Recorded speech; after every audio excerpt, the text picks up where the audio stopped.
Hello, everybody. That was Jeff Mitchell's Fat Cigar you were listening to, and that means it's time for Not Just Food Smoke, and it's time for Pastor Padron to put on his headset. There you go. I was like, I think everything's on. Yep. It's a case of the Mondays, people. Am I right?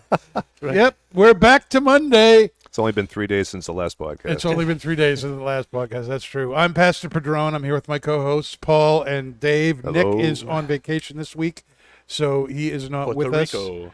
Yeah, he's in Puerto Rico, and he's supposed to bring us back something exotic. Yes, I heard that. Uh, Let's see what he means. Let's see what his version of exotic is. Yeah, probably something from the Bacardi. Probably.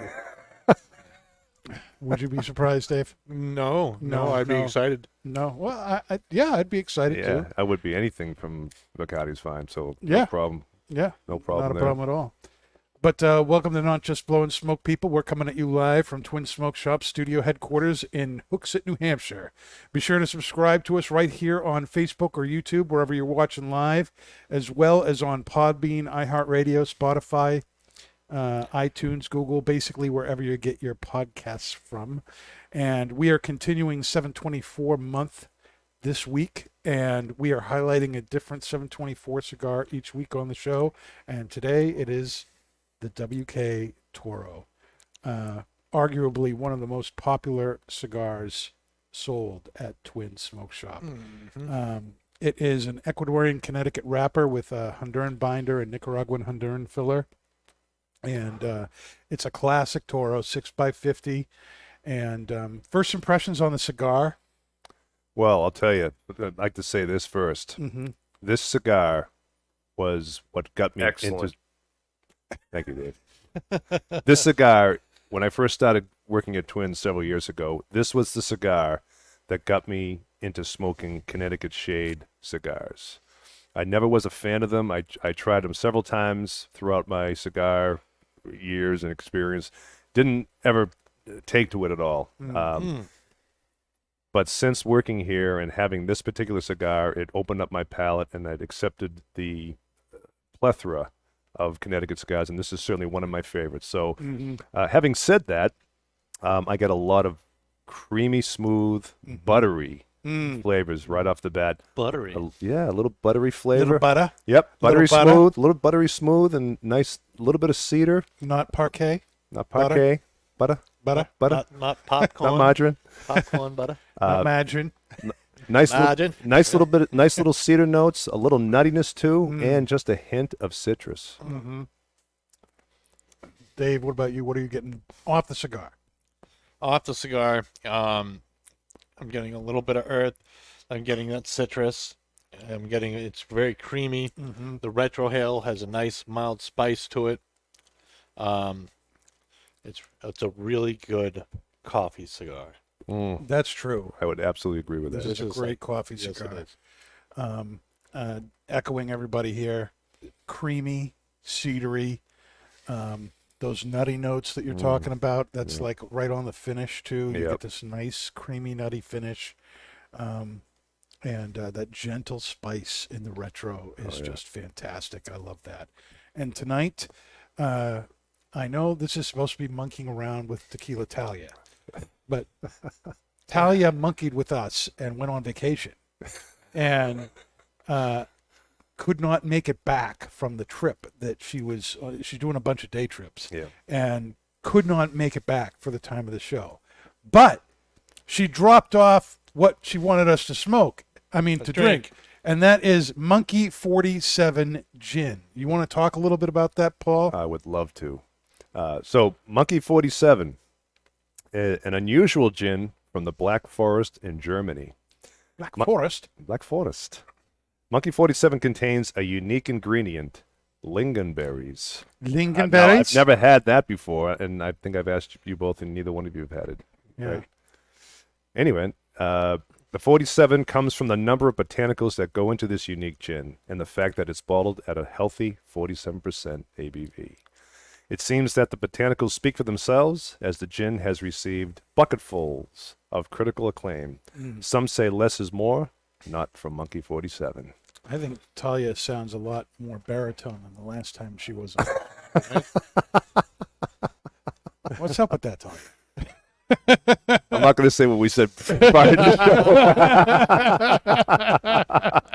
show. So on the nose, you get notes of lavender, grapefruit, lemon, and mint, subtle baking spice, and green cardamom. The taste, you should get bright bursts of citrus. What's about it, Dave? Nothing. Go on. Okay. Yep. And the taste, you'll get bright bursts of citrus followed by a long red lingonberry note, delicate florals of lavender and chamomile with a huge hit of Indian spices. Oh, yeah. The mouthfeel, rich, silky, full-bodied, and incredibly smooth and soft spirit. It's no wonder our die-hard fans love to drink the monkey neat or on the rocks with a twist. I like my monkey neat. Dave, I want to know. I want to know personally, what do you think of this gin? Because we know from a couple months ago, Yep. how much of a gin fan you really are. Which is to say he's not. Well, I like it a lot better than the last gin. As far as it's nice, it's refreshing, but it's just not my bag. You know? What is your bag, What Dave? is your bag? I don't know. I mean, botanicals to me, just I don't want it in the drink. I think it's great in a retrohale, like in Orientals and like a pipe and stuff like that. But I don't want herbs in my drink. You want it in your hand cream? No. I want it like a laundry or like a freaking thing you plug into the thing, room smell or something, but not in a drink. You know, I don't know. So you want to smell it, but you don't want to taste it. It has its own place. That's what I'm saying. It has its place. It has its place. In the And its place is I will not say my this: I'm not a huge gin fan. I've mentioned before that I do drink Hendrix occasionally during the summertime, but it's usually with cocktails. Right. This gin, however, wow. Right off the bat, it has that full body flavor, nice little bit of hit of some spice in the background, a little bit of also sweetness, the citrus, just lots going on here. And the more I'm drinking it, the more I'm loving it. Of course, there's a lot. There's 47 botanicals. Well, Mm-hmm. Yeah. You know. But I tell you, those floral notes play real well with the sweetness in the cigar and the cedar. yes. And I think it's bringing out A lot more cedar. Correct. I absolutely agree with you, Dan. I agree with that. Yep. Earthy tones, too. I'm getting a lot more earth from the cigar with the drink, but the cedar notes are right there with it, too. That's perfect. Oh my goodness. So one of the things we want to discuss on the show here, and this is what we were going to discuss with Talia, and for those of you who are diehard Talia fans out there, she will be with us next week, especially because she couldn't make it this week. And next week she's bringing a Jameson Black Barrel. What? We're going to be drinking that with the 724 Factory 57 Churchill, another new size that Kurt's come out with in the last few months, and we're really excited about that. But at least we got the Paul Talia. Paul Talia? And Talia? The Talia. if anybody else wants me to put Talia back up, just let me know. Okay. With this mug, I think they will, Dave. Yeah. I mean, who wouldn't want to see Talia versus me? Come on. Her you know? bass and your voice, man. That's just she's Oh my! That's just a match. she's made in lowered it heaven. down a few octaves. Her voice. Oh my goodness! Oh, poor Talia. The question is, does gin go with cigars? unfortunately. And that's the question. That's the question we're asking tonight. Gin is not something that is normally thought of as something to pair with a cigar. I wonder why. And a pipe tobacco. These, I've, Talia really did want to be here tonight, and she wanted to do Monkey 47, and I picked this cigar and the pipe tobacco we're going to be doing specifically because I thought they would be a very good pairing with the gin. But I want to know, and I want Dave and Paul to really kind of give their perspectives on whether or not gin at all is something that anybody should be thinking about pairing with their cigar. Yes, I would say after having this particular gin with this particular cigar, I can honestly say yes. Having said that, I think a mild to medium cigar, something that's got generally I would say a Connecticut or maybe a lighter shade natural wrapper, something that doesn't have a whole lot of intensity to it. Yeah. And specifically a gin like this that on its own has a lot of body with it. It's complementing it beautifully. If Yeah. it was a full body cigar with this, I don't know how that would interact. If it would be enough for the full body cigar, or would the gin overpower certain parts of that? I couldn't Yeah. tell you, but I think with this particular cigar, this particular strength, it's working beautifully. All right, now we've talked, Paul, about how the 724 WK and specifically the Toro Yeah. is one of the best-selling cigars at Twins. Yes, it is. It's a very popular Connecticut cigar, and we all know that Connecticut wrap, light to medium cigars are the best sellers Yes. today. You know, and it's kind of funny. You know, when you work in a cigar shop, most of the people I've worked with who have been in the industry at all, the longer you smoke, the fuller bodied you tend to prefer. You kind of grow into the stronger stuff, and so I now prefer, really, medium to full. Yep. Usually I know you're the same, Paul. Yep. You're the same, Dave. You like full-bodied flavor. Well, that was just because I smoked cigarettes and my palate was kind of ruined for the lighter stuff. Well, which- is right. Well, it is ruined. Yes. Which is in itself speaks to the testament of how much flavor this cigar has, because it's a mild cigar and I absolutely enjoy it, but Yeah. not all of them. It's got a lot of flavor going on. Yeah.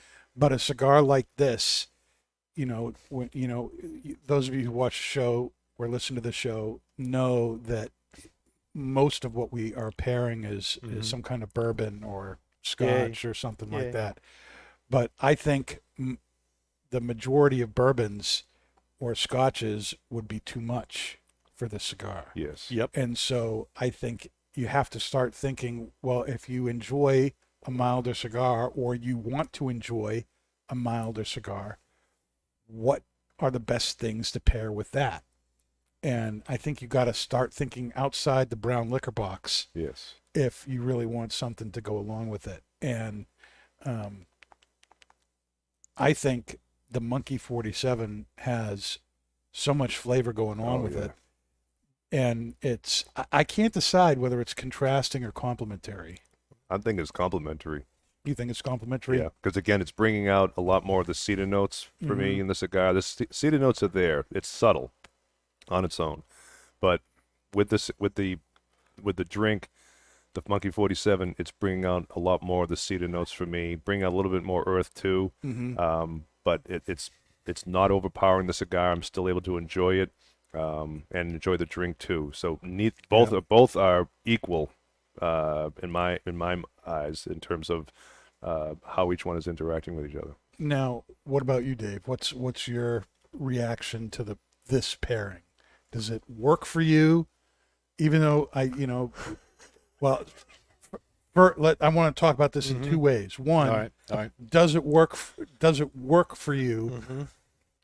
And then second, I know you're not a gin person, so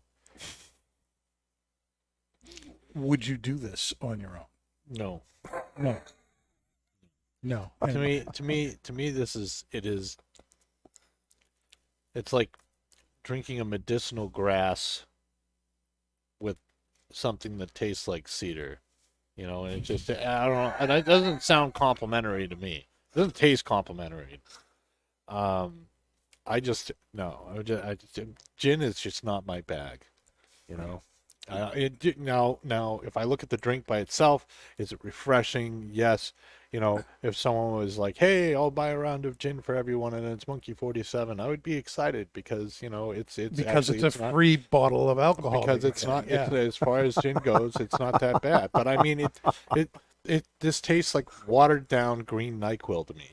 Like it doesn't. Really? That's what you're getting from this? Is watered down green NyQuil? Yeah.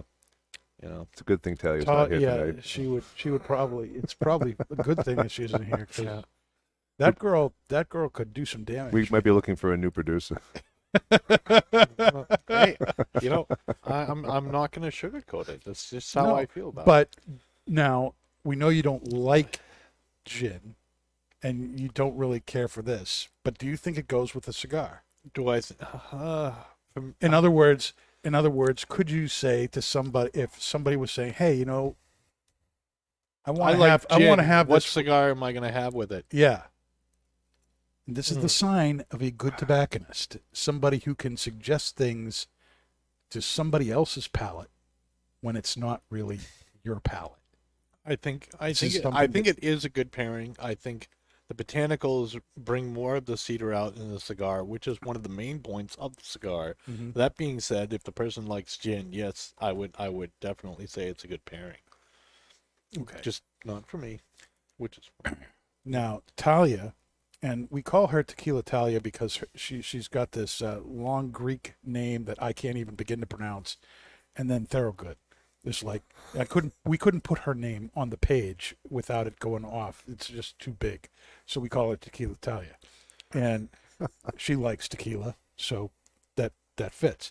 She's not a kind of like Paul. She's not a gin person either, Yeah. but she really likes this gin. Yes. And Nobody's perfect. when we met last Friday to when she dropped off the gin for the show, she lit up a WK, and this is one of the things I love about Talia. She's she smokes cigars, smokes a pipe with the best of them. We love having her on the show for that reason. But kind of like with Kendra, the potion master, the question that I will ask them, because they're not really tobacconists, they deal more with the alcohol, is, do you think, are you thinking the cigar goes well with your drink instead of The other what way we would around. do, Yep. saying, does this cigar go, and she really enjoyed it. So her idea of a good pairing is she can enjoy the cigar and it does not get in the way of her enjoying what she's drinking, because that's the most important thing to Yeah, her. that's very important to her. That's very important to her. Yes. You do not want to get in the way of No. what she's drinking. Don't get in the way of Tequila Talia's drink. No, don't At do all. that. And right from the first draw on the cigar, she really enjoyed it. Mm-hmm. She thought this was a really good pairing, and said much of the same thing, that the cedar notes of the cigar were brought out, and that cedar and the floral notes in the gin really played well together. And I have to agree with that in my own palate. And in my view of this drink too, it's getting better and better every time I sip it with a cigar. I mean, it really is. I'm getting a lot more of those floral notes from the gin. It has a little bit of a burn factor, but as all gins do, but it's subtle. It doesn't last long, doesn't linger. Some gins just, to me, it's not much flavor, and it just has that burning effect. And that's when you want to mix it with, some other types of liquors or whatever to maybe a cocktail. But this one, I've never drank gin before straight, not even on the rocks. This is just neat, and it's phenomenal. Yeah, it's the spice that kind of lingers there for a little bit. Yep. I really like. Yes. Okay. You don't get any spice, Dave? No. See, now, He's just shut down. yeah. For those of you who are watching too, Dave's on about 12 different kinds of pain medication right now. That also might have something to do with it. But on Friday's podcast, we talked about how we had, the Woodford Reserve, and was it the cigar that we didn't think was the great pairing with it? The Hustler Torpedo. The Hustler Torpedo was really great. The drink was really great, but they didn't really go perfectly together. The drink was overpowering. The Woodford Reserve didn't play well enough with the Hustler, and so, we would look forward to smoking the cigar because the cigar was so good. We looked forward to grabbing the Woodford because the Woodford Woodford was was so so good, good. Yeah. but not because drinking the Woodford increased your enjoyment of the cigar. Right. Okay, for me, I'm looking forward to drinking the gin because it's helping me enjoy the cigar more, Yes. which Yep. then turns around and helps me enjoy the gin more. So to me, this is a really good. This is a pairing that works. Would I have this all the time? No, but I think it's a really solid pairing, especially with a cigar that I think is a little too light to handle a bourbon or a scotch or a whiskey. Yeah. I think something like this, and a vodka would be too light for something like this, I think. Yep. Unless you just want to, get loaded and have a clean palate. Another pairing that I like with Connecticut cigars, and I've had it with this specific cigar as well, is an IPA. A nice straightforward, citrusy IPA goes very, very well with a Connecticut shade cigar. And then again, I can't believe I'm saying this, tequila. Tequila would, yes. Yep, specifically the Avion, which I liked very much. That was from last The The year. Avion Reposado. 44. Yeah, and then The Avion Reposado. yes, that Oh, one. Yes. Gosh. So that Kurt's Corazon, the Corazon as well, too. 724 Corazon would go well with this yes, too. it would. Yeah, because they're higher. To me, they're higher higher level, grade. higher grade tequilas. They're not Yep. the one with a lot of agave and Yeah, we definitely need to do some Corazon on the show. I have not had it yet. Yes, we will be doing that in the future. We might do that when Kurt's on in a couple of weeks, actually. Yeah. He's like turning into Mr. Tequila. yes.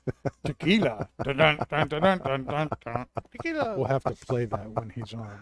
We do It's like an agave with a beard. it. Oh my goodness. I have to do like one of those like little tequila heads with the mouth and stuff like that, and put Kurt's beard on it. And have it do the song. Oh my goodness. So Jib jab. for those of you who may have missed last week's podcast, just a little bit of history here on 724. It was started by R.G. Sullivan in 1874, and they were manufactured for a long, long time at the factory in Manchester, which is just a few miles from where we are recording, on 724 Elm Street. That's where the 724 name comes from.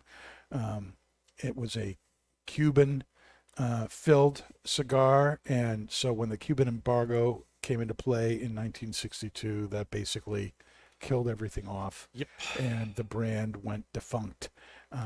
Kurt Kendall reintroduced the brand in 2006, so this is the 15th anniversary of 1724 of 724. Yep. What happened in 1724? We weren't a republic yet. Jonathan Edwards was 21 years old. That must be what I'm thinking about. But that's for another podcast. The WK series itself was introduced in 2018. It's the newest line of the 724 series, and it is a tribute to Kurt's late son, William. That's what WK stands for, William Kendall. And Which birthday just happened? yes, on the 3rd, correct? I believe. Yep. And what a great tribute cigar this is. It's smooth, it's creamy, it's inviting. Anybody could smoke it. I'm a fuller bodied guy myself. Give me a Neanderthal any day of the week. But I will also smoke one of these any day of the week. Yes. It is a really, really good cigar. And like somebody said earlier on, I think it was you, Dave, this is a great coffee cigar. Yes. If you want a great cigar in the morning to go with your cup of coffee, Here the you go. WK is fantastic. And the Dog Walker Connecticut would be the perfect length to go with a cup of coffee in the morning. Great, great cigar. Now, Paul, Kurt had asked you to talk about the new release that he's announcing at the PCA Yes. next week. Yes. So the PCA is the trade show for all the manufacturers and retailers out in Las Vegas. It's going to be taking place July 10th through the 13th. And Kurt is going to be adding what they call the Hustler 5 and Dime. The 5 and Dime. 5 and Dime. I remember we were having round Woolworths. tables about what we were going to name, what do you want to name the cigar. So Yeah. it's a great name, too. Mm. So 724 Cigars has announced its own cigar that is being offered exclusively to retailers who place orders at the upcoming 2021 PCA Convention and Trade Show. The 724, the Hustler 5 and Dime, is an extension to the company's existing The Hustler line. It will be offered in a single 6x52 barber pole Toro that uses Brazilian Habano and Mexican San Andreas wrappers. Underneath the alternating wrappers are an Ecuadorian Sumatran binder and fillers from the Esteli and Jalapa regions of Nicaragua, as well as Pennsylvania. 5 and Dime is being rolled at Jesus Fuegos factory in Esteli, Nicaragua. Jesus Fuegos. Jesus Fuegos. It has an MSRP of $12.50 per cigar and is limited to 1,000 boxes of 10 cigars. Quote, in keeping with looking to the future while honoring our history, this limited cigar is named after the 5 and 10-cent cigars that made 724 a household name. Dark, robusto, and easy to enjoy, the Double Maduro Barber Pole 5 and Dime continues the tradition of being famous for quality in every case, and the flavor is absolutely unequaled, unquote. Yeah, that's dark and robust. Yes. Well, it said robusto, Dave, so Robusto. I'm reading the press release. Okay. Yep. I think you're right, but Yeah. And it's being made by Jesus. Hey now. So it's got to be good, right? Oh, my goodness. We're looking forward to that. That's going to be great. Oh yeah. That's going to be very good. How about a little cigar confession time? Cigar confessions. Pastor Padron's cigar confession. And tonight's cigar confession is an admonition, and that is, please, for the love of God, don't rush lighting your cigar. Take your time. Not only is the preparation before lighting and the actual lighting of the cigar time for you to get to know it through touch and sight and feel, but let's face it, you can't undo a bad light. Nope. So take your time. Enjoying a cigar is a relaxing and meditative ritual, or at least it can be, it should be. Take the time to enjoy the proper lighting of your cigar. I know we all like to get to the smoking of it, and we want to get it lit as quickly as possible, and we kind of have, competitions who can get their cigar lit and start smoking the fastest. But I really think the enjoyment of the cigar and the performance of the cigar is going to be enhanced by A good light. slow, good light. I think it's very apropos that we're talking about that Apropos. particular confession with this type of cigar. Yes. Because if you light a cigar like this, again, the Connecticut shade wrapper is on the fragile side. Mhm. Okay, it's very sensitive. If you overlight it, if you torch it up, it will look like a Maduro.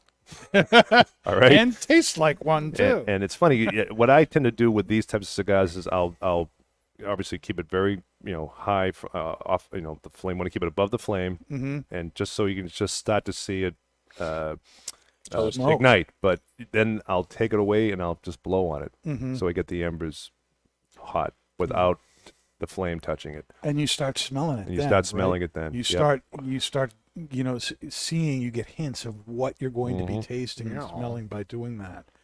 How the draw is, Yep. how the That's how, right. how it feels, and tobacco, is like a sponge. It's going to absorb all of the tastes and flavors around it. And if you char the end of it, if you,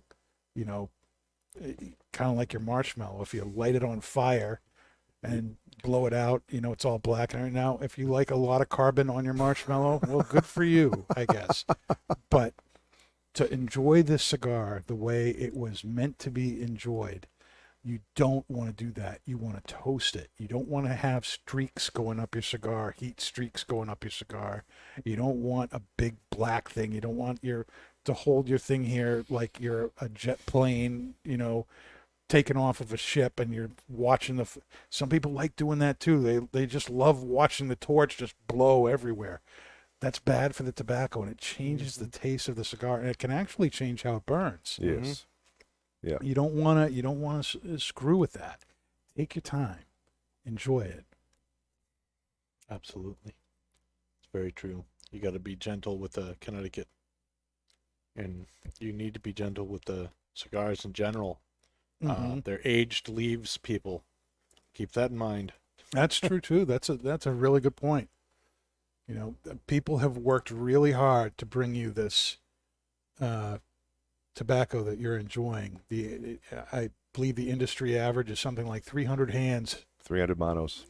touch a cigar before you pick it up out of the humidor. A lot of people put a lot of time and effort into it, and it's worth taking the time to light right. Respect the smoke. Respect it. Respect your tobacco, people. Thus says Pastor Padron. There we go. So, what's the final verdict here on the WK Toro, Paul? Just an absolutely wonderful, buttery smooth, creamy cigar. Hints of cedar. A little bit. I'm still getting some of that citrus now. I'm not exactly sure if that's the Monkey 47 talking, because it does linger a little bit on your tongue. But either way, cigar is super smooth, and with the drink, it's made me a gin fan now. I'm spoiled now. I'm spoiled with this gin. Yeah, this is high end gin. This is high end gin. Yeah.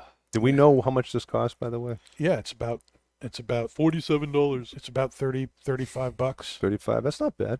It's half a bottle. Yeah, so it's 70 for a full 750. Was it Yeah. 375? Yeah, it's a 375 Okay, for yeah, all right. 35. Do they sell it larger than this? No. No, this is Well, it. they make a 1 liter version, but apparently you can't get it in the New Hampshire liquor stores, Of course you can. which doesn't make any sense. Means New Hampshire At has all. good taste. Oh. Dave, you're just full of Yeah, it tonight. shots fired. Shots All right, fired. so I'm going to echo Paul here and say that the pairing was Very fantastic. municipal. The pairing was fantastic, and the cigar, it just has performed unbelievably well and very consistent. There's, this is not a cigar that's changing up or anything like that. Yeah. But the pairing here has really lit that cedar on fire, and I'm really enjoying that in the cigar. Dave, I'm really enjoying the cedar and like the gentle spice and the retro, as you coined it.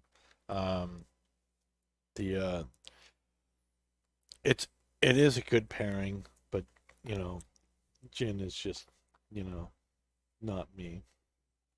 But that's fair. no one's perfect. But but let me ask you a Touche. question, Dave. Do you Yeah. think it's pulling out more cedar notes from the cigar with the pairing? I just, it's hard because I do not like the gin that much at all. All I have in my head right now is like this green NyQuil taste, and it kind of ruins the cigar for me. That's me though. I You think know, if if someone- took if someone- watered down green NyQuil and made you drink it next to this, it would taste not. the same. It would not taste the same at all. It would taste the same. No, I Yeah, completely disagree. I just, I'm sorry, but No. You have a this- block, Dave. I think you're just letting that vision. I think you were just traumatized by that glowing green crap that Sam made us drink a year ago. Now that was municipal. That stuff was special though. I mean, I respect it for what it was. It, took 3 different places to make that stuff. Well, Well, Dave, this has 47 botanicals. I mean, There's no great, other- there's no other- So my laundry has 47 botanicals, but I don't pair it with my cigar. Okay. Sorry. oh my gosh. maybe the pipe tobacco will change your mind. Maybe. maybe. No, We'll see. Probably not. Okay. Well, we're going to take a little break here, and we'll be back with our pipe tobacco and more monkeying around with Monkey 47 gin in just a minute. Don't go anywhere.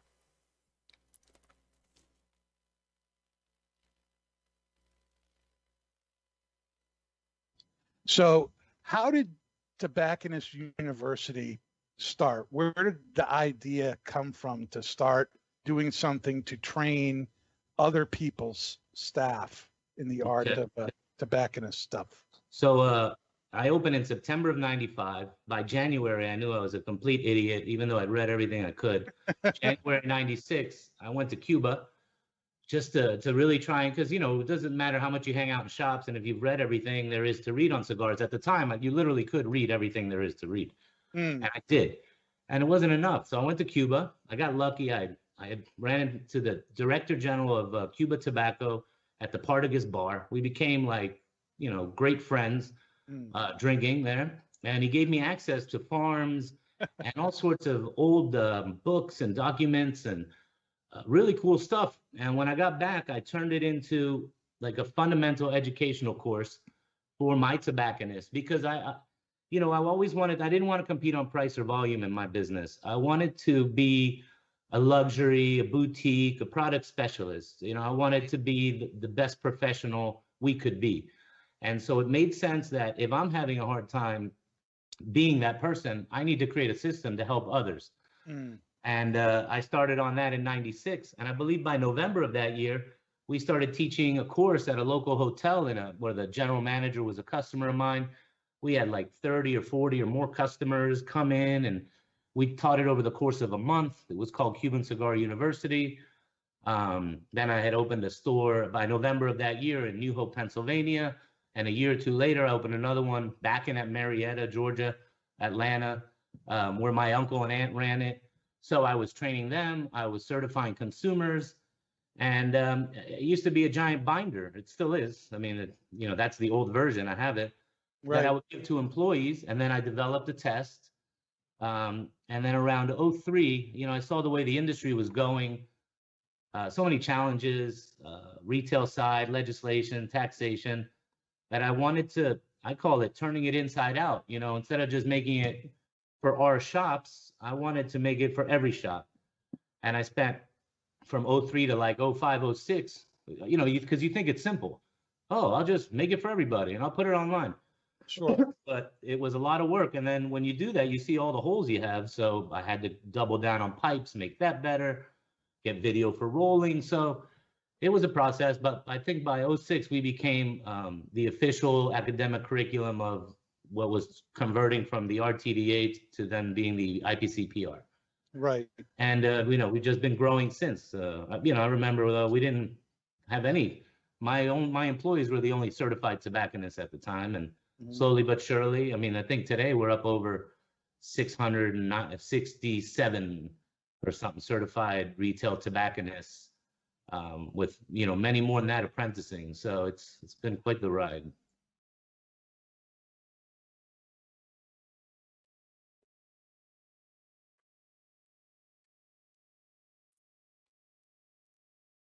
All right, everybody, we're back. We got our pipes going, and now we are going to be looking at how that Gin Monkey 47 goes with this Best Brown by Samuel Gawith. And from the Tobacco Reviews website, it says a firm favorite for the pipe smoker looking for a medium strength, gentle and slow burning tobacco, manufactured using hand stripped, flue cured Virginias with no flavors added. Best Brown will reward with a cool, sweet smoke with a delectable aroma and good side stream, whatever that means. Mild to medium. It is manufactured by Samuel Gawith, and it is a straight Virginia blend. There's no flavoring. It is a flake cut tobacco, and the flakes are not very uniform at all. It's they kind of look like this. Look at that. There's that's folded over like that. They make this on machines that are hundreds of years old. It's good stuff there. And before we get into the pairing itself, I'd like to know what our first impressions are of the tobacco, and I want to start with you, Dave, on that. What do you think of the Best Brown here? Well, you know me, Dan. I'm a Virginia King, and A Virginia King? Yes, I'm a Virginia King. Yes, and it's got stewed fruits. It's got a little bit of a spice going on there, some earth tones, Mm-hmm. and it's got a little bit of sweetness. And the retrohale is creamy and it's pretty smooth. Mm-hmm. I haven't doused my palate with the Monkey 47 yet, though. Yeah. Now I get some nice, like almost like a brown sugar kind of sweetness to this. Mm. Do you pick that up, Dave, at all? Mm. What is she here? Paul, do you pick that up at all? Yes, I do. I also pick up a lot of dark fruit, tangy citrus, Mm-hmm. lots of wood, Mm. earthy. Mm-hmm. Yeah, wood and citrus. Yeah. Just it's a lot going on here, but it's so. Did you say brown sugar? Yes, brown sugar. Not so much. Oh, I get it. Brown sugar sweetness. Mm. It's like stewed fruit in a brown sugar sauce. Mm. It's really, really good. Just Yeah, a I get tad a of li- spice. I get a little bit of that. Little. Mm-hmm. Like, that's my mouthfeel, I think. Stewed fruit and brown sugar. Your mouth feel. Mm. I thought you said you didn't get brown sugar. Mm. Well, my Tomato. tomatoes. Whatever. Yeah. It's developing, Paul. Is that okay? Yes, Dave. Just like his taste for gin is It developing. will. Yeah. Mm-hmm. I'll tell you where it's developing. Mm-hmm. Now, with the gin here, I'm thinking. My thought is that the sweetness of the tobacco, the fruit notes of the tobacco, would go very well with the botanicals in the gin, Mm. and that would complement each other very well. So I'm going to take a sip here Okay. and tell you There what you I go. think. Oh yeah. Mm-hmm. Me personally, I think Perfect. absolutely perfect. I think the sweetness, the dark fruits, Mhm. and that brown sugar is just coming out in droves. Mm-hmm. Now, Mm. with the cigar, Pipe. I think Mm. the gin helped the cigar a lot. Yes. It brought stuff out that you wouldn't normally get. I think I'm almost having the reverse feeling with this. I think the finish of the tobacco is bringing out more in the gin. The sweetness, the rich, fruity sweetness on the finish of the tobacco, I think makes the floral notes of the gin much more enhanced. The sweetness of the gin is a lot more now. Mm-hmm. That floral sweetness is Yeah, it Yeah. totally changes how I'm drinking the gin. yes. Which is so. If you can find a pairing that helps to bring out more flavor out of the drink, Mm. is just awesome. Mm. And yet not take away from the smoke too. I mean, it's there you go. I would have to say that for me, the Monkey 47 Monkey. is definitely bringing out more of the sweetness in the cigar, and likewise I Cigar? feel in the the pipe, and the Thank you, pipe is Dave. also and the pipe is for me making the gin taste a lot better. See, There you go. there's hope for you. See, now smoke the gin. No, there's hope for the gin. No, there's smoke in the gin. Oh yeah. Yeah, I'm liking the gin better with the pipe tobacco. Yes. Mm-hmm. Yeah. Absolutely. I think it just I don't know what it is, but it's awesome. Because in my eyes, the sweetness of the tobacco, those dark fruits, Mm-hmm. is bringing out certain botanicals Yeah. that are sweet within the gin and helping to enhance that. Yeah, they're bringing certain things forward Yep. that weren't with a cigar. So if I thought that's the cigar and Monkey 47 was a great complementary pairing, this is an excellent complementary pairing. Mm-hmm. Excellent. This is by far. That's fantastic. I would say this is probably the best pairing I've had with a pipe tobacco yet. That's saying a lot. We've had some really good pairings. I know, but I'm enjoying the drink. I mean, again, not being a gin fan in terms of certainly not drinking it straight. This is the first time I'm drinking it straight. Right. No ice, nothing. Yep. It's intoxicating. So, here's the question. Question. Can you pair gin with pipe tobacco? Yes, Yes. you can. Okay. Again, I think I'd say the same thing. You want a mild to medium pipe tobacco to go with it.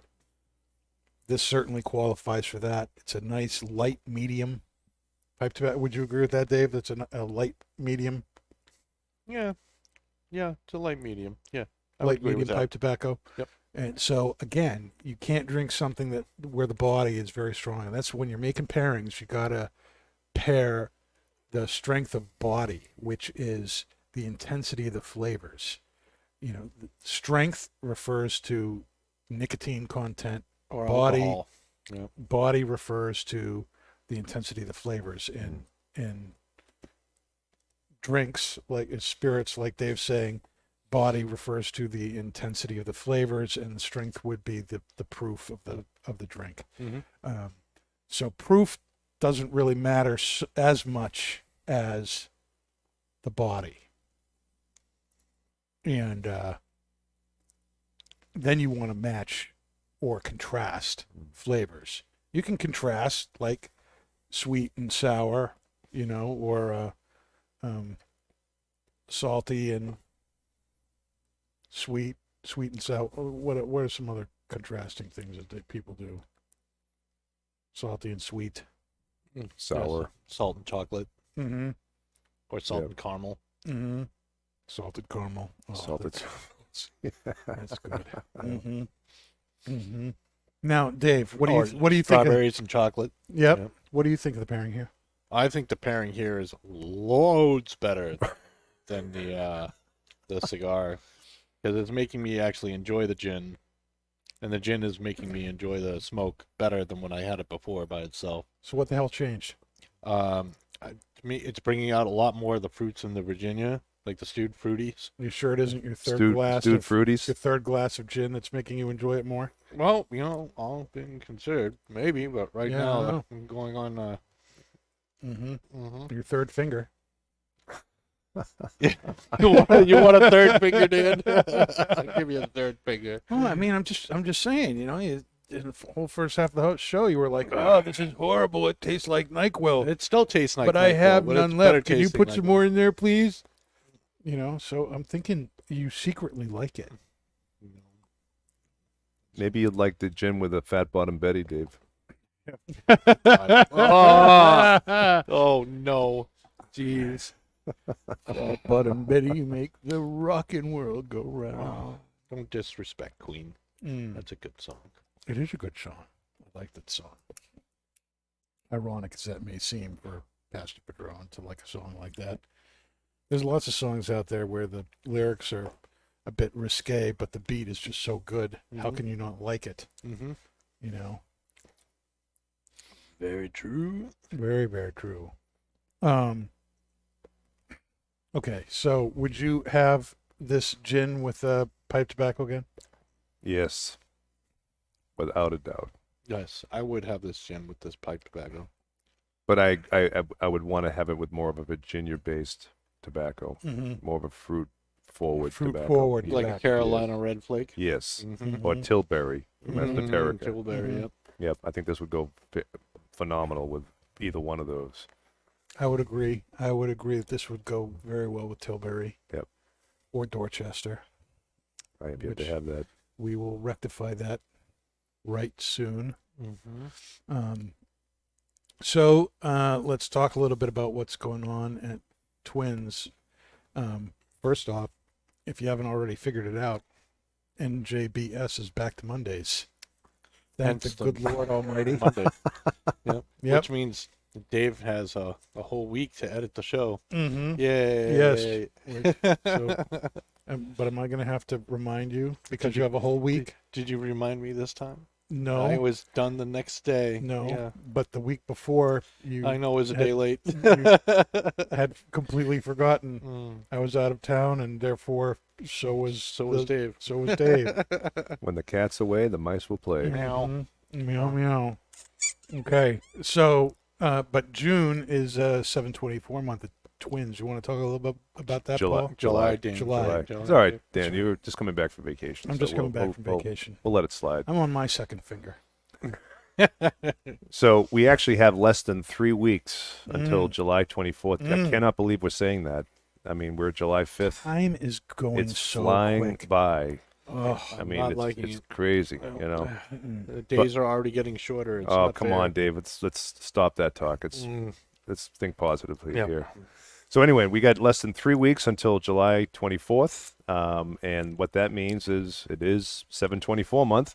Mhm. So for anyone who comes in and buys a box of any 7/24 20-count boxes, you will be entered into the grand prize drawing, yes. which will include your choice. If you win, you get your choice of any 3 7/24 boxes, 3 7/24 spirits, Mm-hmm.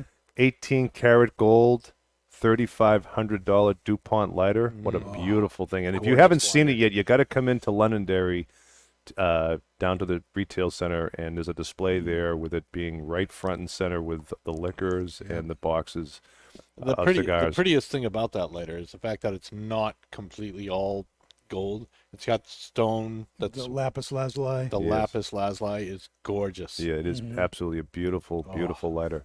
And a beautiful humidor. The whole package is worth approximately $5,000. I think it's probably worth more than that, but Yeah. yeah.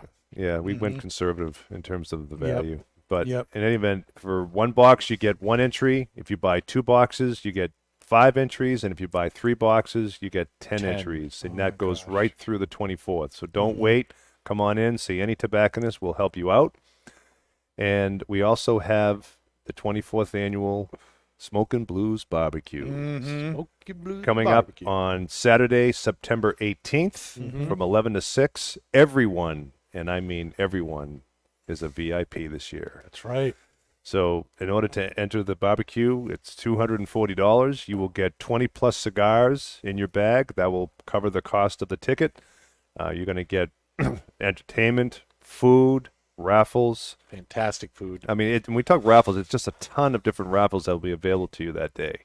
And it is I've seen some of the swag people that that's been donated. it's you're phenomenal. not gonna It's wanna phenomenal. miss And this. since we didn't have anything last year, Yeah, I can no, tell you it's all right now, double. this year is just going to be Crazy. huge. Yep. I mean, we're already selling tickets at a fast pace, so do not wait. No. Please, if you can't make it in, call us up. We'll take your order over the phone, and you can pick up your tickets the day of the barbecue. It's going to be an absolutely, and hopefully we've got great weather. I think we'll have great. I think we'll have great weather this year. I think it's just we're destined to have it, Yeah. It's going to be fantastic. and we got a lot of industry celebrities coming in. A lot of manufacturer heads are going to be there. It's just going to be a great time. It's going to be very, very cool. So make sure you get your tickets. Get them quick. They're moving fast. Mm-hmm. And there were only 200 to start with. Right. So Yep, they're going. Yeah, they're going quick. once they're gone, they're gone. Yep. Do not wait. It's going to be a really good time. And getting back to 7/24 month and that lighter, you can go down to Twins in Londonderry and ask one of the tobacconists to hold the lighter. You can hold it while it's still there. Touches are free. If you want to take one with you, it's going to cost you $3,500. But that lighter, all you have to do is put it in your hands, and you can tell. You don't have to know anything about DuPont, but you hold it, and you know there is something different about this lighter. Mm-hmm. The weight of it, the feel of it in your hand. You can tell that it is not your normal lighter. And DuPont has been making, these lighters are all made by hand. They're made by just a couple of guys at the DuPont factory in Paris. And honestly, I have a DuPont myself. It's a palladium lighter. It's not near, I didn't pay anything near $3,500 for it, but at one point it was more valuable than the car I was driving. And but it is the most reliable lighter I have ever owned. I've had it for over 10 years and it still lights every time. It's fantastic. They are worth it. And because they're made with precious metals, they don't lose their value either. Man bling. I look at what I could, I could go to eBay and I could sell my lighter at more than what I paid for it 12 years ago. And still be, so it's not going to, it's almost an investment, those things. But it's man bling, you said. And that's what DuPont lighters are. I mean, is it going to light any better than your $15 Vertigo Cyclone? No, but there's just something about it. It's just fantastic. And it's got that DuPont ping. Yep. Ooh, fantastic. So make sure you get entered in to win that. It's going to be awesome. Absolutely. Now, Yes. What's next? next week is, as we've kind of already hinted, the PCA, which is the big cigar and pipe industry trade show. And, last year, the PCA trade show, which is has been the largest trade show in the industry, was canceled because of COVID. And, but a lot of companies ended up doing virtual deals and training and introductions because we couldn't get together, and that was the only way we could do it. But one of the things with and Twins is going to be at the PCA, 724 is going to be at the PCA. There's, and we'll talk about this in a little bit. I think that having these trade shows is important. That said, it is at a very expensive venue at a very busy time of year for most shops. And, I'm wondering, if this is going to be kind of a make it or break it year for the PCA and for this particular trade show, because last year was a huge banner year for cigars and pipes, and the trade show didn't happen. So what people have learned is it's not necessary to have that show in order to have a good year. Now, I want to talk about some of the kind of pros and cons, or pros of both sides of having it versus not having it, and have us talk a little bit about that. And I'm hoping that Kurt, when he gets back from the PCA and is on with us in a couple of weeks, that he'll be able to kind of address these things and give us his take on things. But I think we can all agree, I don't think any of us have been to the PCA, right? Nope. But we've all been to major, seminars or training shows or things like that. And I think we all know that getting together in person around a single subject or theme or purpose, there's an electricity that's there that you just can't duplicate. Correct. When you're doing it remotely. And that's the big reason to do something like the PCA. It's one thing to, when you're in the trenches and you're working at it, sometimes you can get, thinking that you're the only guy, or that nobody else is dealing with the issues you are. But you get together with a whole bunch of people and you realize they're all excited about the same thing. So many people are experiencing the same, things that you're experiencing. And that kind of gives you a lot of encouragement, a lot of growth, and a lot of understanding for maybe some new ideas of how to move forward and stuff like that. And that's a big reason for getting together.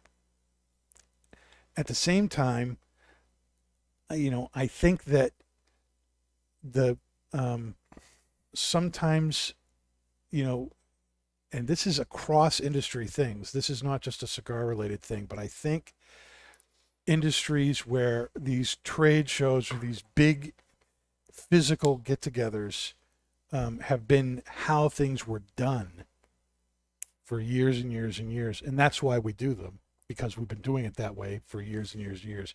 That the way of communication and doing business has changed. The internet and e-commerce has changed so much of the reality of how we work. We don't necessarily think we need to be in person anymore in order to get stuff done. I think people are just as happy to do a video call, just as happy to Skype or do Zoom to find out about something as they are about doing something in person. And now that said, the plus with that is you can do that with just as many or even more people from all sorts of places without this huge major expense of going and doing. But at the same time, that loses the electricity of being together as a big, huge group of people. There's something about being together with the thousands of people that you just can't get when you're online, Right. or in a Zoom meeting. If you're sitting, in your underwear at home and you're meeting with, hundreds of people, you may get all the information, but it's not gonna be the same excitement as being there. What do you guys think of those things? Yeah, and again, what I've read and understand is that a lot of these manufacturers, particularly the smaller manufacturers, felt that they weren't getting the support and representation from the PCA after the huge outlay of money that they had to fork over in order to have a booth, travel, hotel accommodations, everything. It's a huge expense. And so they felt that it would be better suited, based on their financial needs, to not attend it and do things virtually. But when you start to see companies like Altria, General, Drew Estate, the big players, no longer coming to the PCA, that tells you something. I mean, these companies have got some money that they can certainly afford Dab to it off. that they can certainly afford to outlay for that. But they're feeling that maybe things have changed. I mean, we can look at it from the viewpoint of what happened last year to the average worker because of COVID. If you were used to going into an office and then we're told you have to start working from home, and then they realize after months of doing that they can actually continue to work from home, not go into an office, and the companies realize that too, so they no longer have to worry about the huge outlay of office space that these companies have to pay, and that they can continue to do their jobs and do it at a high level. Yep. I think initially that's what companies are going to do, and we talked about this before, Dan. The biggest detriment and downside to that is the fostering of relationships, Right. that you can only get through face-to-face contact. So, but when you start to see smaller companies who can't, you talked about the time too. The timing might not necessarily be ideal. It's coming right after the 4th of July, a busy time for retailers. Do they take some of their staff and take their resources out of their retailer store and go to this event and partake in that particular event, and then come home, and then what? Or can they simply do a virtual meeting or whatever to introduce their cigars and get those orders?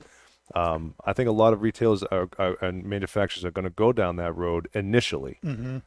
However, I think if the PCA probably needs to really relook at the financial cost and the timing if they want to get some of these manufacturers back. Yeah, because it's not just, it's not even necessarily the cost of being a member of the PCA and paying dues and paying for your booth, that's the, you know, that's the issue. You've got to create the booth. You've got to pay for travel. You have to pay for the hotel. You have to pay to ship your stuff out there, and so that you have stuff to show. Correct. And that's getting more and more expensive every year. And none of that goes to the PCA. None of that goes to the organization that is trying to represent us, you know, legally, you know, as far as the government goes with the FDA and stuff like that. So it's not even, the costs aren't even all under the control of the PCA. But when you're, you know, having to spend literally thousands and thousands of dollars, and bigger, you know, I know bigger companies spend tens of thousands. I read on Half Wheel today that some companies spend 7 figures, $1 million in cost to bring people, the booth, the product there. And you know, if they don't get a return on their investment that's worth that, Right. it's not worth them going. Right. And I know some companies who, because there was no show last year, were able to put that money back into their business, and that was a big boon for them. Yep. And now, and the companies I'm thinking of, I won't talk about. I didn't have their permission to talk about them, so I'm not going to say. But they're going to be at the PCA. They're going again this year. Yep. But it's very interesting to me. You know, how there's got to be some way to understand the dynamics of getting firsthand knowledge of new products. You know, it's one thing to see somebody talk about a new cigar or a new lighter or a new cutter or new thing coming out, but if you're actually there, you get to hold it, or you get to smoke it, you get to try it, that's a whole different experience. Right. But there's got to be some way to you know, maximize both of those things. I know one of the things that the PCA is not happy with is that so many of these companies that are going, and some of the companies that are not going, are all offering, you know, those deals to people whether that you're going or not. They're calling all their customers up and saying, hey, here's our deal. And they don't want that done, because, you know, the whole point is to go and get the deal. You go and you're part of the PCA, and you go and you get the deal. Yeah. And so to not be there and yet still get the benefits, you know, Why bother going? why bother going? Why have the outlay cash? You know. And the PCA, you know, doesn't seem able to control that either. You know, they don't control what other companies do or offer, things like that. So is there, I mean, maybe it should be more of an educational thing. And Well, I'm gonna throw my 2 cents into this whole thing. I hope you throw more than 2. Yeah. Well, I think the problem is that the PCA needs to grow up.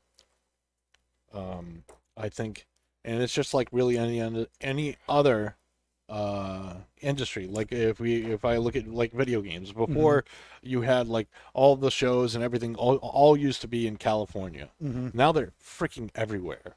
You know, and that's what kind of needs to happen. They need to start getting regional. They need to start, you know, having multiple trade shows, multiple times per year, multiple this. And it can't just be like one thing where they expect everybody to just drop what they're doing and go. That's just absolutely ridiculous in the lives that we live right now.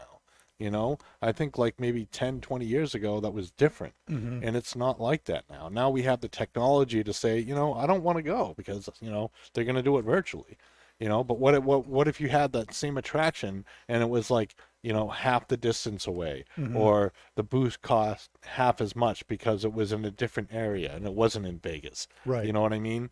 And I think they need to really think about how things have changed and how to deal with it. And they should take a look at other industries like auto shows or like video games or, you know, Comic-Con or like, you know, all these other things where it's heavily focused on people showing up, you know.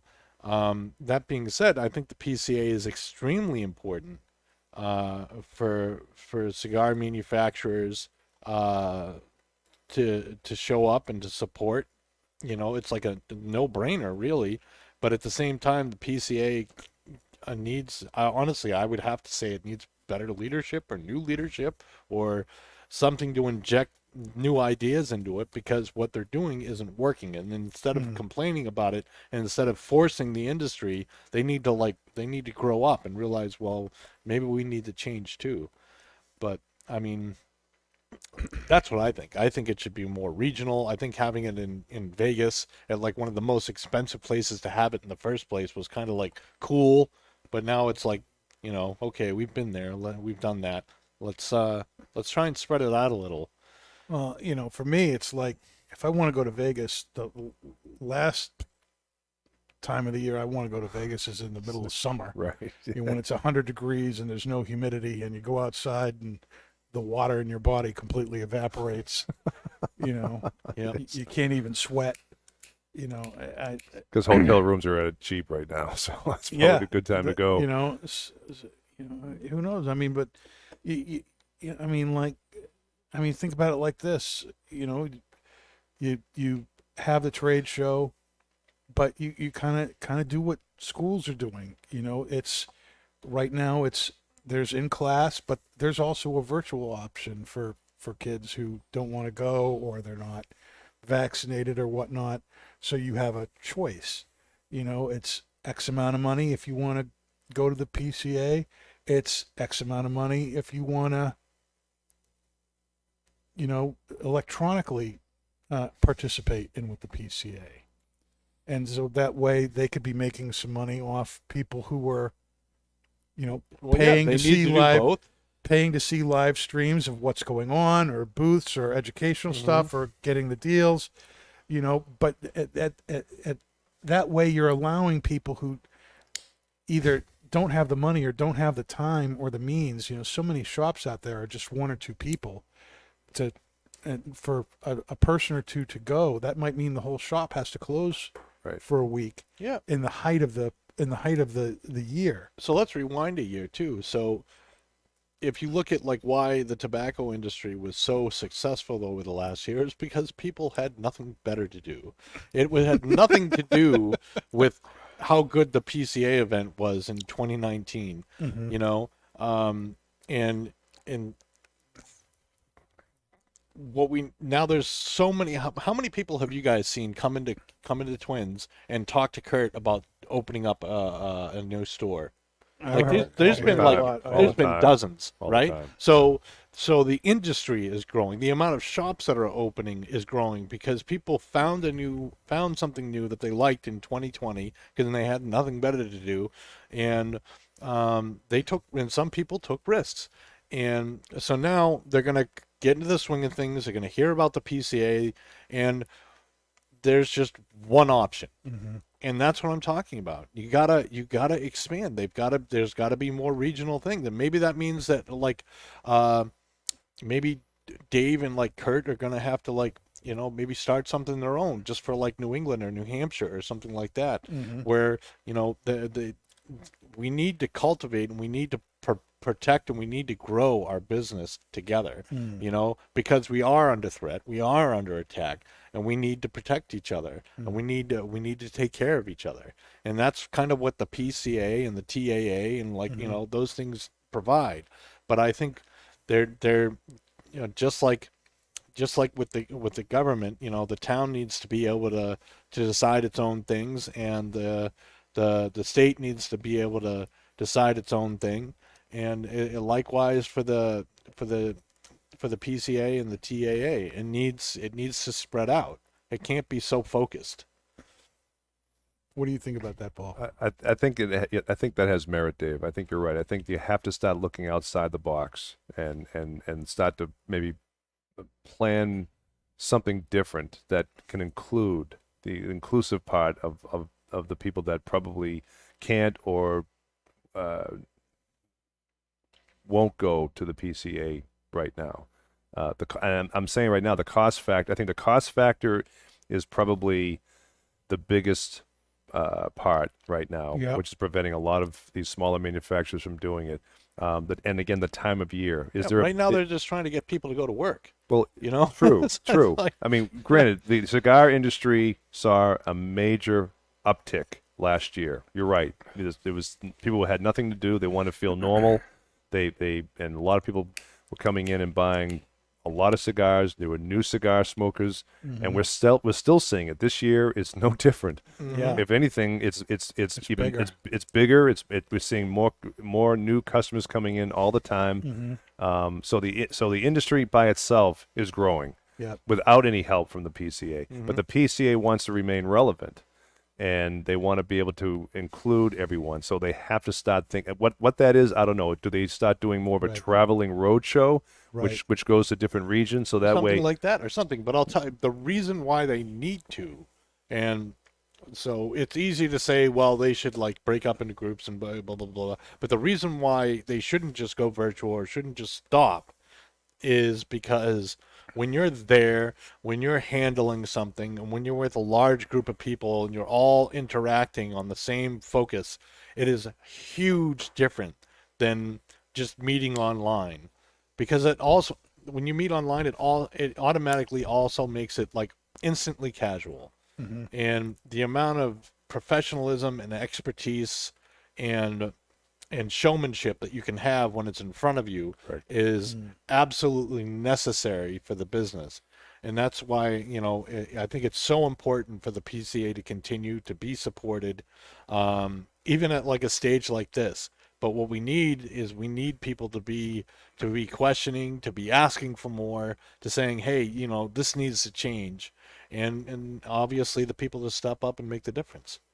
But something has to happen. It can't, if it stays like this, if the PCA remains stale, then it's just going to go away. And then that will eventually hurt everybody else. It will. It will eventually hurt the big guys and especially the little guys. But I mean, that's, but yeah, we need to grow up. I mean, it may end up being that it will take at least half of what would the other manufacturers who would have normally showed up to not show up, or worse, for them to actually take action. I mean, I hope it doesn't come to that.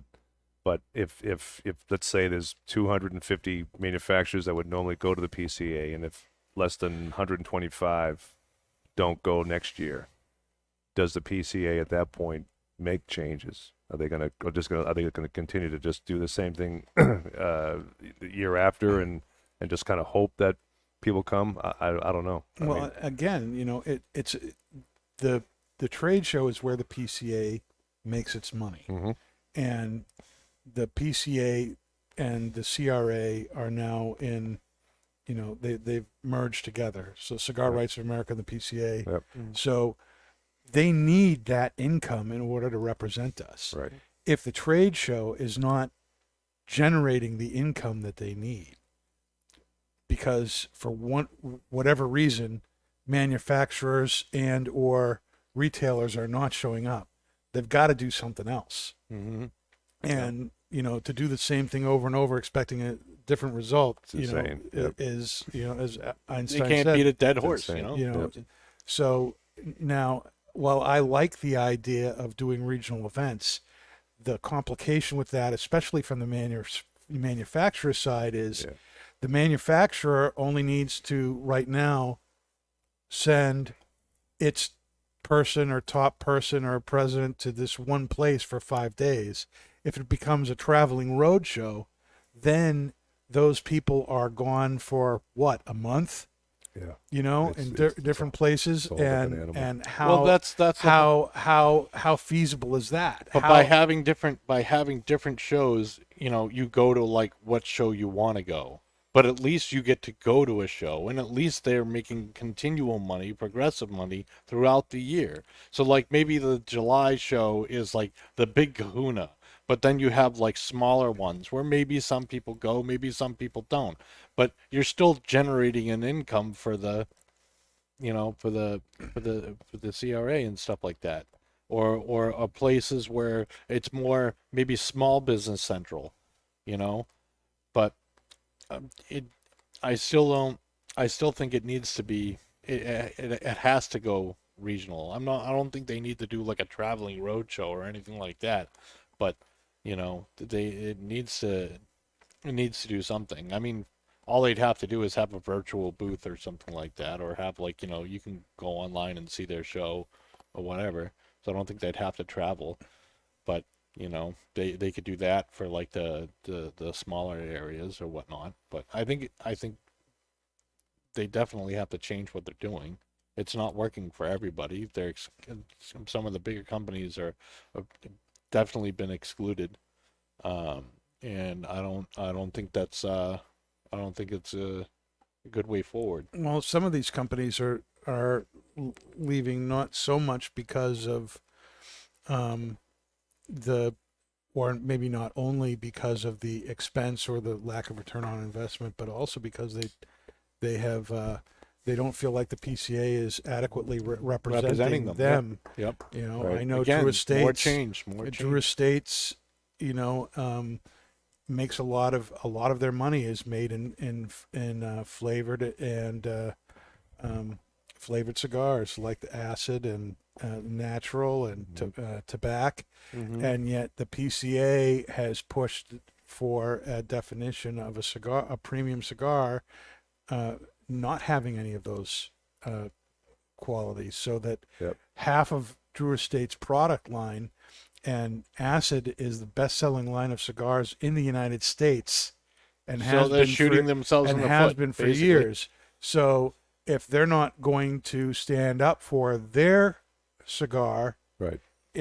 as they're going through this legislative process, why should they support the PCA? And I understand that problem. That's a big issue. Yeah. And It's a slap in the face to Drew Estate. It really is. They're I don't see that's they need, again, it circles back to what I said before. They need to grow up. You need to understand your industry. You need to understand the people involved with it, and you need to respect where you might be high in your britches, but you got to understand where your britches came from, and a big part of that came from acid. They need to. I agree, Dave. I think you're right. Either it's all or nothing. That is Absolutely. that motto rings true with this. You either include everyone or forget it. I mean, you're just gonna like I say, Dave, shoot yourself in the foot. Yep. So I'm 100% behind that. All right. So there it is. A bunch of talking heads talking about the PCA who've never been to the PCA. but we hear about it all the time. We talk to people who've gone, who are going, who aren't going. And, we'd love to hear from people who've been and let us know what you think regarding these issues. And we'll bring that up on future shows. Let's totally go in a completely... Well, Rod wants to know what other pipe tobaccos would go with gin. Any thoughts on that, Dan? I'm thinking, I agree with what Paul said earlier, that anything that's heavy on the Virginias, that's a mild to medium tobacco, would go very well with gin. So you had mentioned Tilbury, Carolina Red Flake, opening night, Turkish Twist, even Turkish Twist. Oh, yep, Orlick's Golden Slice. Aaron Moore, Orlick Golden Sliced. Yeah. All of those would go well. Turkish Twist is Peter Stokkely's luxury twist flake. That's what we call it here at Twins. We rename everything. Yeah. I don't know why, but we do. I understand 1Q, but Yeah, 1Q I get. I mean, who wants to buy 1Q? No. But everybody wants Granite State. yeah, And God help you if we don't have Granite State. Oh my gosh. People pull out their guns, everything. And New Hampshire's an open carry state, so that can get scary. As far as cigars go, any good Connecticut, the Oscar Leaf Connecticut, I think this would go really well with. Brotherly Kindness by Brotherly Roman. Kindness. Brotherly Kindness, without a doubt. Yes. Southern Draw, the Rose of Sharon. Mm-hmm. That would be another good one. Rocky Patel 99. The Rocky Patel 99. Perdomo. Perdomo's, Yep. any of Perdomo's Connecticut's Yep. would go great with this Hammer gin. and sickle. Hammer and Sickle. Yep, Yep. the trademark or the Tradition series. Aganorsa, Connecticut. Aganorsa, Connecticut. That would be Aganorsa has a little bit more pepper to it, and that Yeah. would kind of match They're the like spice. a medium Connecticut. That would match Sure. the spice in Would the match gin. it down. So there you go. There's a list of cigars and pipe tobacco that would go well with this particular gin. Yep. Or another fine quality gin.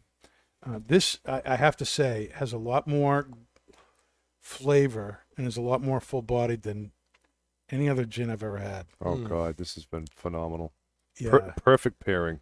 yeah. This is fantastic Perfect with this pairing. tobacco. Now, I had said earlier to you, Dave, with my own tasting notes of this, that as you get further on in the bowl, that brown sugar sweetness kind of goes away, and the wood, the figs, that becomes more prominent. Are you experiencing that? Are you experiencing that, Paul? Is the sweetness dying down? The sweetness has died down a bit. It's pulling out a lot more of the earthy, woody tones. Mm-hmm. But the gin has not stopped at all. I think you're right. The tobacco is helping the gin with the sweetness, and vice versa. It's helping to bring out Yep. a little bit more of the. But I will mention though that the sweetness of the tobacco has not only the brown sugar, but the sweetness of the tobacco has dissipated a little bit too. Mm-hmm. So Okay. Ready for a little would you rather? Yeah, let's. Would you rather? Okay. Would you rather? From the sublime to the ridiculous, Mm. reversing the whole trend here. Here we go. Here's the would you rather question. And Here we go. Dave, I'll start with you. Okay. Mm-hmm. Okay. Here it is. Yep. Dave, Yes. would you rather have a permanent, and by that I mean Permanent. there is no way you can change it, Okay. beer belly Ooh. I think I already have that. or a bubble butt? Or a bubble butt. Ooh. Mm. Wow. Cushion or Cushion or pushing? Oh man. Yeah, I think I'd have to go with the bubble butt. The bubble butt. You'd rather have the bubble butt? Yeah, Really? Yeah. Really? Yeah, I'd rather be able to, always Twerk. see my twigs and berries when I look down. Yep. Yeah. Mm-hmm. Yeah. Mm-hmm. I would much rather, have a nice, front. Than a nice behind. Yeah. Paul, beer belly or bubble butt? Well, I love beer, but I don't like the belly. Yeah, I would probably. Oh, And I don't have much of a butt, so I would probably go for the bubble butt and have a Bubble nice, butt. have a nice, Bubble butt, Paul. nice 6-pack abs. Sure. Pablo bubble Pack butt. abs Yeah, or- I've never had a 6-pack beer. 6-pack butt. No, I've never had either one, but I'd rather take the butt over the beer belly. Baby got back. Yeah. Wow. Let's see. Well, I don't really have much of a butt. So a bubble butt for me would be a novelty. That my kids call me the great no ass. No. Yeah. So that actually might be fun. Mm. That actually might be fun to have a bubble butt. Twerking Pastor Padron. Who knew?